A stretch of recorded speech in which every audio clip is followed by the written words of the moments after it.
여러분 반갑습니다. 1년에 한 번씩 뵙게 되는군요.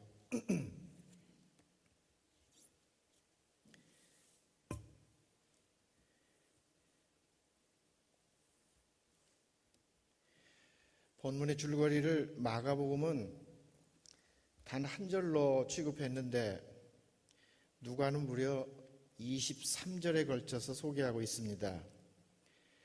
그만큼 누가복음은 이 사건을 비중 있게 다루고 있다는 뜻이지요. 누가는 아마도 이 사건을 통해서 초대 기독교회에 아주 중요한 메시지를 전하고 싶었을 것입니다. 그 내용이 이렇습니다. 예수께서 십자가에 처형된 지 사흘이 지난 어느 날 오후에 예수의 제자 두 사람이 예루살렘 서쪽에 있는 엠마오라는 동네를 향해서 걷고 있었습니다.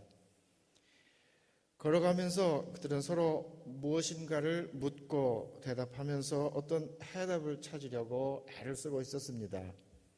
그들의 이야기 내용은 스승 예수에 관한 것이었습니다. 그들은 예수님께서 하나님께서 조상적부터 보내심을 약속하셨던 구세주인 줄 알고 그분이 모든 압제와 가난으로부터 자기 민족을 해방시켜 주리라고 기대했었다는 것입니다. 그런데 그 예수님이 사흘 전에 십자가에서 무기력한 모습으로 처형당하는 것을 지켜보면서 너무 어처구니가 없었다는 것이지요.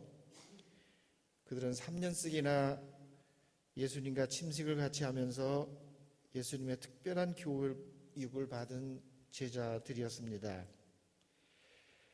그들은 오직 해방의 그날을 기다리며 동고동락 가족들의 희생도 마다하지 않았습니다.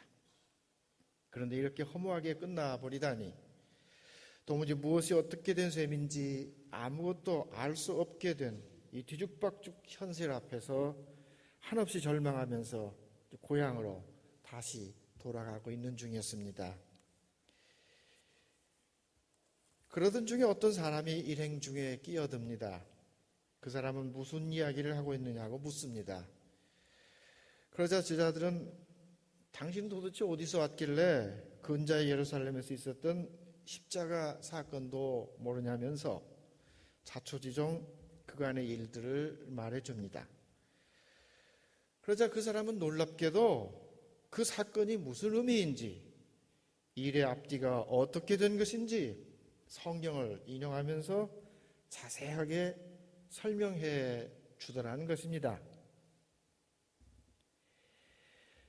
나그네와 이야기를 주고받던 중에 그들은 고향 동네에 도착하게 되었고 그냥 헤어지기가 아쉽고 또 고맙기도 해서 함께 집에 들어가자고 권하게 됩니다. 그들은 그 밤에 아마도 밤 깊은 줄 모르고 미진한 얘기를 마저 들었을 것입니다. 밤이 깊어지자 출출하게 되어서 그들은 떡을 나누게 됩니다. 그런데 그때 놀라운 일이 생깁니다. 그 나그네가 떡을 들어서 축사하신 후에 제자들에게 떼어 나누어주는 순간에 최후의 만찬 장면이 생생하게 떠오르는 것이었습니다. 아, 이분이 예수님이었구나. 부활하셨다더니 사실이구나. 번개같이 스치고 지나가는 깨달음에 모든 의문이 일순간에 한꺼번에 사라지는 것이었습니다. 그러자 그들은 즉시 그곳을 떠나 죽음의 공포가 뒤덮인 예루살렘으로 되돌아갔고 그리고 이 사실을 증언했다는 것입니다. 이것이 본문의 줄거리입니다. 여러분, 이 이야기가 말하고 싶은 주제는 무엇이겠습니까? 모든 이야기에는 그 이야기가 생겨나게 된 최초에 어떤 사건이 있었습니다. 그렇게 생겨난 이야기를 사람들은 되풀이해서 들려주고 듣습니다. 그러는 중에 처음 있었던 사건의 경험이 후대 사람들에게도 되살아나고 그때 그 깨달음과 감동이 함께 전해지는 것입니다. 즉 사람들은 이야기를 매개체로 해서 처음의 경험을 오늘의 현실로 재현시키는 것이지요. 그러니까 사람들은 최초의 구원 사건을 이야기 형태로 기억하고 그 이야기를 반복적으로 재생함으로써 그 첫 경험을 생생하게 유지하는 것입니다. 성만찬이나 예배, 교회 건물과 실내 장식도 같은 효과를 지니는 구원 이야기입니다. 이렇게 하나님 이야기 말하고 듣기를 되풀이하면서 처음 그 안에 담았던 보화가 후대 사람들에게 반복적으로 드러나게 하려는 과정이 교회의 신앙생활입니다. 이처럼 본문에도 그 줄거리를 따라 살펴보면 거기에는 세 단계가 있어서 각 단계가 발전적으로 전개되는 것을 볼 수 있습니다.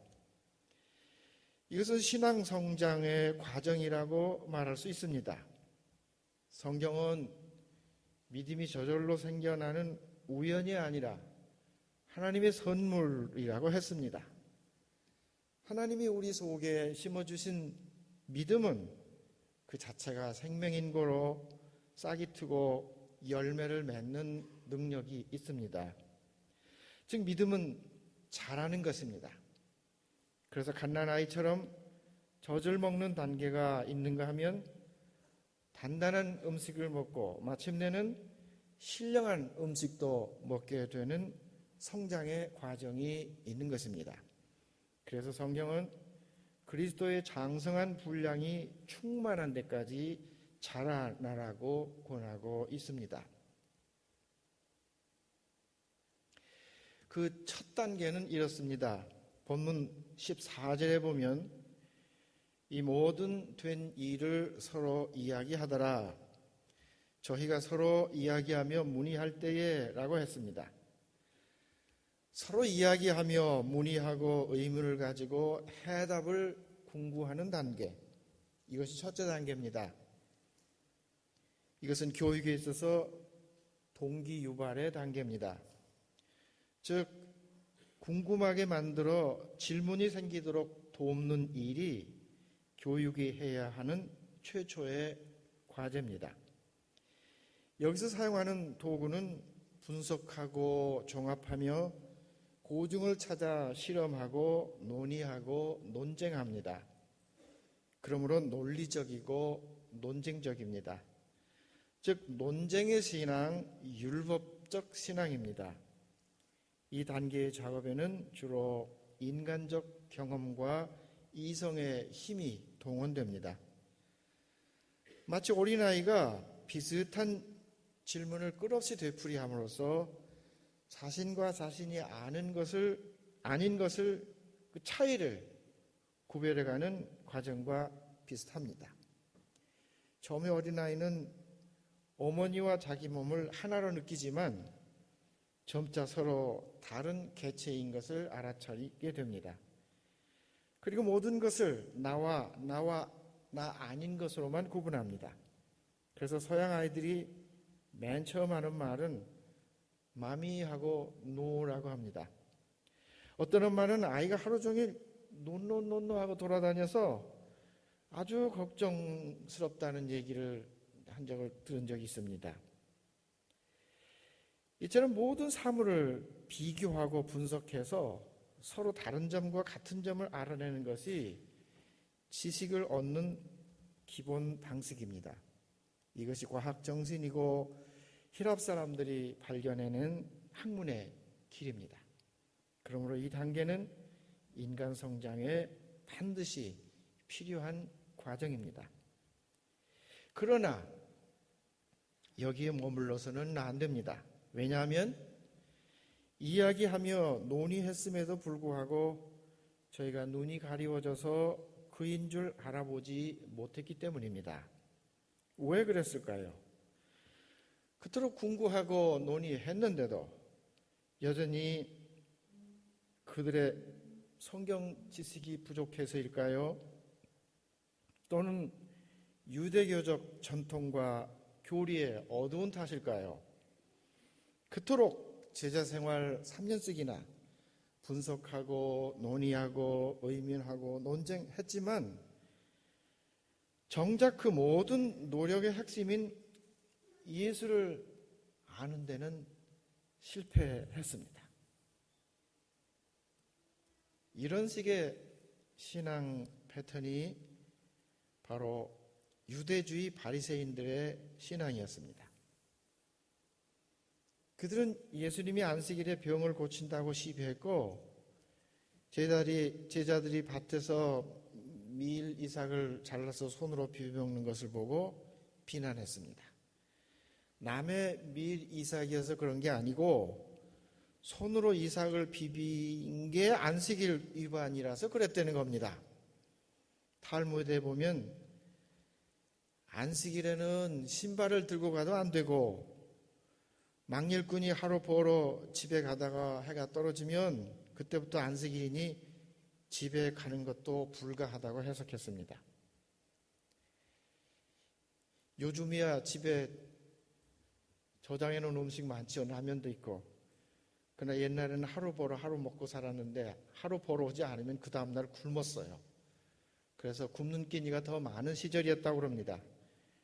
그런데 그 가장이 하루 벌어서 집에 가야 하는데 안식일에 걸려서 더 이상 집에 못 간다니 이틀씩이나 주말 이틀씩이나 온 식구가 안식일 때문에 굶게 된다는 이런 모순을 보인 겁니다. 오죽하면 예수께서도 이 사람들아 사람이 안식일을 위해서 있는 게 아니고 안식일이 사람을 위해서 있는 것이라고 말씀하시지 않았습니까?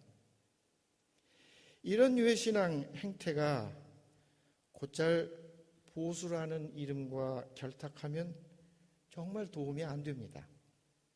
경건의 모양만 있고 능력은 없는 셈입니다.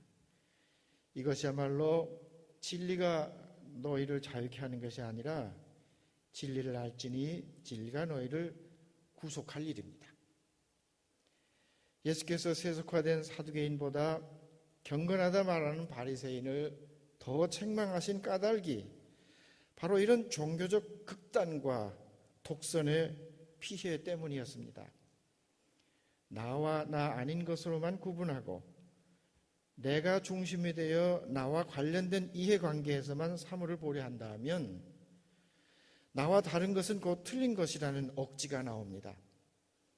여기서는 옳다는 주장만 있고 틀렸다는 입장은 용납되지 않을 뿐만 아니라 가혹한 정죄가 뒤따릅니다.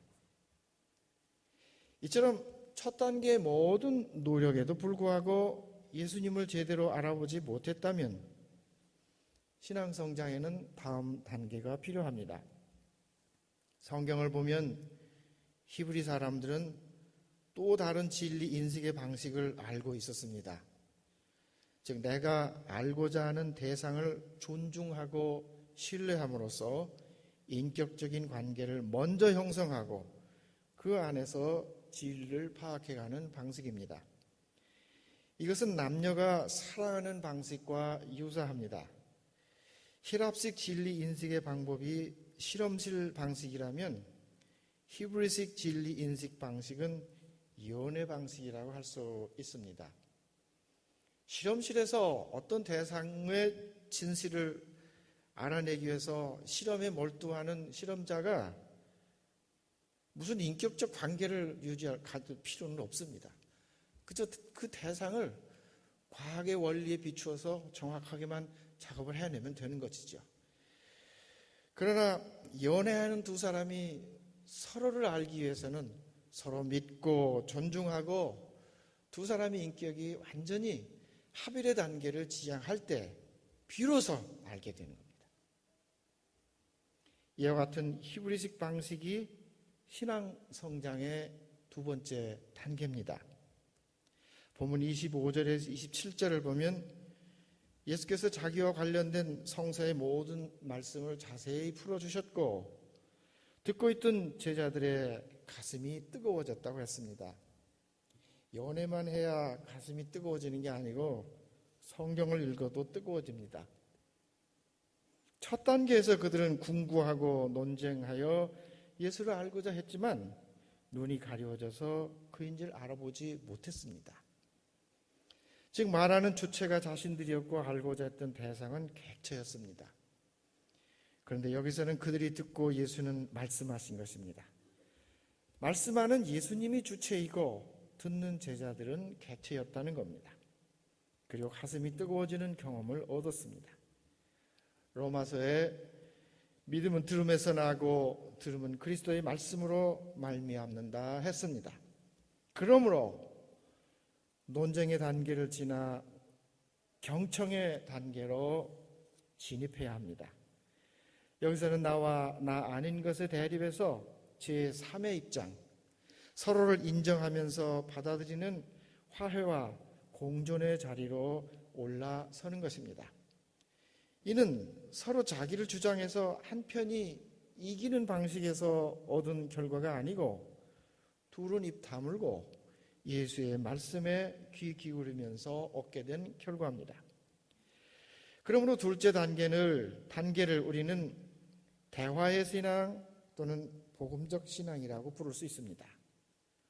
교회 생활에서 우리는 먼저 동기를 유발시키도록 노력하되 그 다음으로 힘써 예수의 이야기, 하나님 이야기를 들려주고 들어야 합니다.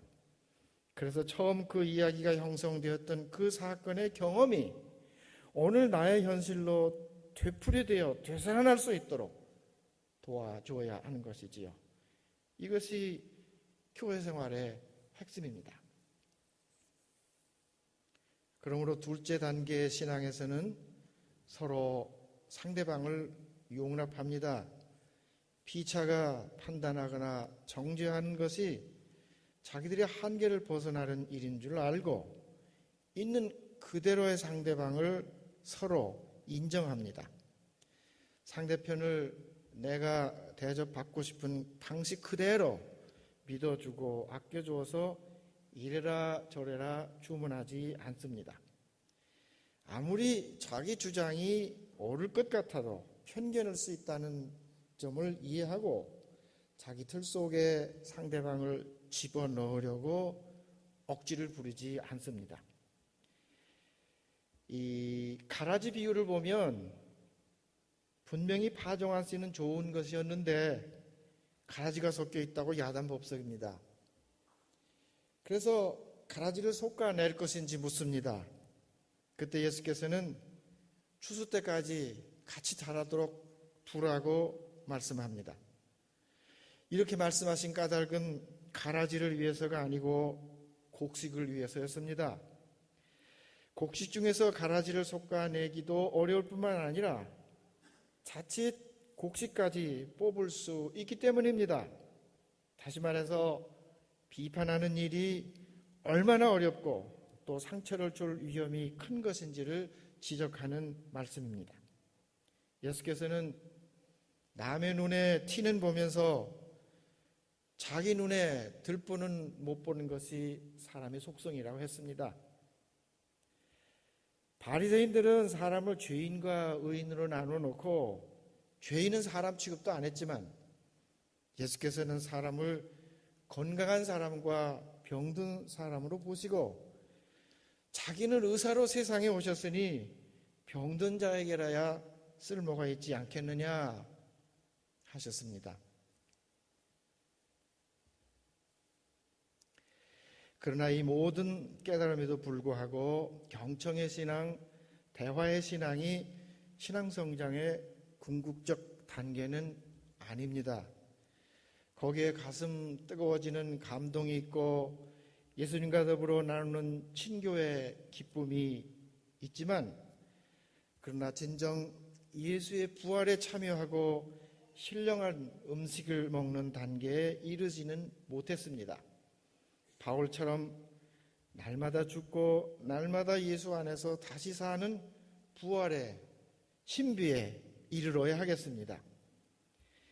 지난 세기 최대 신학자 중 한 사람이었던 폴 틸리는 이를 두고 초월의 단계라고 불렀습니다. 그러나 그 초월의 경험이 개인적 신비 체험을 뜻하는 것은 아니었습니다. 성경의 표현으로는 내가 그리스도 안에, 그리스도가 내 안에 사는 통전적 일체의 삶, 신령한 삶으로 그리스도의 인격에 나의 인격이 합일되는 체험입니다. 이는 인생의 궁극적 단계라 하겠습니다. 물론 우리가 이 땅에 사는 동안 여기에 도달할 수 있을지는 하나님만 아실 일입니다만 우리의 삶이 지향해야 할 궁극적 목표인 것은 분명합니다. 그러면 부활신앙의 단계는 어떻게 열리는 것입니까? 본문 31절을 보면 떡을 떼어 나누실 때에 눈이 밝아졌다고 했습니다. 예수께서는 최후의 만찬석상에서 떡을 떼어 당신의 몸이라고 하셨습니다. 그리고 그 떡을 떼어서 제자들에게 나눠주시면서 내 몸이니 먹으라 하셨습니다. 이것은 예수의 십자가 죽음을 가리킵니다. 십자가에 달려 몸을 찢기심으로 만인의 생명 양식으로 자신을 제공하신다는 신비의 표현입니다. 떡이 우리 몸에 들어와 소화되어 생명 에너지로 공급되듯이 예수는 우리의 신령한 양식으로 그 떡을 먹음으로써 함께 죽고 함께 사는 신비에 참여하는 것입니다. 이렇게 실제로 떡을 나누어 봤자 제자의 눈이 밝아져서 예수신 줄 알아보게 되었다고 본문이 증언하고 있습니다. 그런데 생명 양식이 되기 위해서는 자기 몸을 찢어야 합니다. 죽어야 한다는 뜻입니다. 우리는 어떤 때 죽고 싶은 심정이 됩니까? 심리학적으로 보면 실제로 죽고 싶은 것이 아니라 자기 뜻대로 안 되니 절망감에서 죽고 싶은 것이지 사실은 살고 싶다는 심정의 다른 표현이라는 것입니다. 그래서 죽지 않으라고 발버둥 칩니다. 그런데 성경은 죽으라고 합니다. 예수와 함께 죽어버리려는 겁니다. 그래야 부활한다는 것입니다. 그래서 신앙의 삶은 논리가 아닙니다. 역설입니다. 물론 죽으라는 말은 자살하라는 말이 절대로 아닙니다. 예수 안에서 죽으라는 말은 예수로 인해서 자기를 개방하고 예수로 말미암아 자기를 포기해 보라는 것입니다. 자기 개방과 자기 포기는 죽는 일만큼 어렵습니다. 혼자서 스스로 지어먹는 마음만으로는 어렵습니다. 왜냐하면 사람은 태어나기를 이기적, 자기 방어에 능하고 자기만의 비밀이 있어야 살맛을 느끼는 묘한 성정을 지녔기 때문입니다. 그러나 예수 안에서는 죽을 수 있다는 것입니다. 예수라는 믿는 구속이 있어서 죽어도 살겠기 때문입니다. 이 몸을 찢어 나눈다는 것은 죽음을 가리킨다 했습니다. 그런데 죽음의 또 다른 의미는 이 떡을 떼어 나눈다는 점에서 찾을 수 있는데 곧 자기 희생입니다. 진정 누군가를 이롭게 하려면 자기를 떼어내는 아픔이 있습니다. 예수께서 말씀으로만 사랑하시지 않고 자기 몸을 찢어 나누심으로 사랑을 보여주셨습니다. 우리도 사랑하려면 달리 다른 방법이 없습니다. 예수님처럼 세상 모두를 사랑하지는 못해도 가장 가까운 가족과 교회, 이웃은 우리가 사랑해야 할 몫입니다. 신앙 성장의 최종 목표는 바로 이것, 우리를 찢어 나누는 사랑의 희생입니다. 2000년 전에는 예수께서 몸소 그렇게 하셨지만 오늘 우리 세대에서는 우리를 통해서 이 사랑 사건을 재현하기를 원하십니다. 그러면 눈이 밝아져서 우리도 부활의 주님을 내 속에서 만나게 될 것입니다. 이것은 다른 표현으로는 지금도 여전히 나를 통해 예수님은 이 세상에 살아 역사하심을 보여주고 싶으신 것입니다. 이 자식을 키우면서 가장 가슴 아플 때는 아이가 자라지 않을 때입니다. 또 몸은 자라지만 정신과 인격이 함께 자라지 않는다면 그것 또한 비극입니다. 신앙생활이 둘째 단계까지는 개인적이고 사적입니다. 셋째 단계에 이르러서야 신앙의 사회적 표현이 드러납니다. 그때가 되어서야 비로소 세상에 교회가 드러나는 것입니다. 셋째 단계에 이르지 못한 교회는 그 사회에서 몸은 컸지만 정신은 여전히 성숙해지지 않은 어른 아이로 내비칠 수 있는 것입니다. 이제 말씀을 마무리하겠습니다. 여러분은 이 세상에서 가장 잘 사는 방법을 선택하셨습니다. 그것은 그리스도 신앙으로 사는 삶입니다. 그것은 으뜸 가는 은사이고 인생 최고의 전략입니다. 그러므로 긍지와 겸손으로 덧입고 부지런하여 게으르지 말고 열심을 품고 신앙생활에 정진하시기 바랍니다. 먼저 넓은 안목으로 세상을 볼 수 있도록 성경과 함께 관련 서적들을 읽도록 하십시오. 섣불리 해답을 얻으려 하지 말고 스스로 의문을 찾아서 기도로 하나님 앞에 나아가십시오. 꾸준히 성실하게 성서의 행간에 감추어진 소리를 들으려고 귀를 기울이십시오.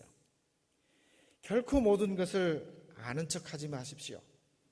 때로는 풀리지 않는 의문 때문에 힘들어하는 자기 모습에 스스로를 꾸짖거나 낯설어하지 마시고 오히려 주님은 이런 나를 더 친근하게 대해주실 것이라 그렇게 생각하십시오. 주님이 함께 하실 것입니다. 아멘.